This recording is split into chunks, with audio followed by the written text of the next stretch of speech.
জনতার সফলতার একটি আমি মনে করি মূল কারণ ছিল, সেটা হলো সাহস এবং আবেগ।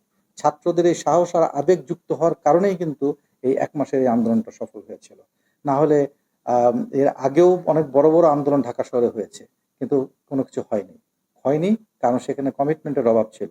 কারণ সেখানে আবেগের অভাব ছিল, সেখানে সাহসের অভাব ছিল, সেখানে নেতৃত্বের দুর্বলতা ছিল। কিন্তু ২০২৪ সালের এই ঘটনায় কিন্তু কোনো নেতৃত্বের দুর্বলতা ছিল না। সেখানে আবেগের এবং সাহসের একটা বিশাল সমন্বিত একটি পর্যায় ছিল।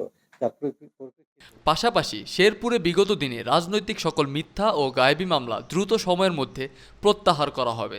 মঙ্গলবার দুপুরে পুলিশ সুপার কার্যালয়ে শেরপুর জেলার কর্মরত ইলেকট্রনিক্স ও প্রিন্ট মিডিয়ার সাংবাদিকদের এসব কথা বলেন নবাগত Mymensingh range DIG doctor Mohammad Ashrafur Rahman. এ সময় তিনি আরও বলেন, ৪ আগস্টে ছাত্র আন্দোলনে যারা নিহত হয়েছেন সেসব মামলার বাদী পুলিশ হবে না, কারণ নিহত পরিবারের কেউ বাদী হলে তিনি সঠিক অপরাধীকে শনাক্ত করতে পারবেন।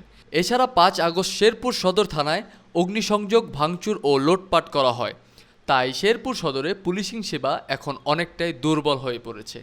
আমি শেরপুরের পুলিশ সুপারকে নির্দেশনা দিয়েছি যেন দ্রুত সময়ের মধ্যে সদর থানা পুনঃসংস্কার করে কার্যক্রমের গতি বাড়ানো যায়। আমি আশা করছি আগামী ২ সপ্তাহের মধ্যে শেরপুর সদর থানা পুলিশ তার সকল কার্যক্রম শতভাগ চালু করতে পারবে।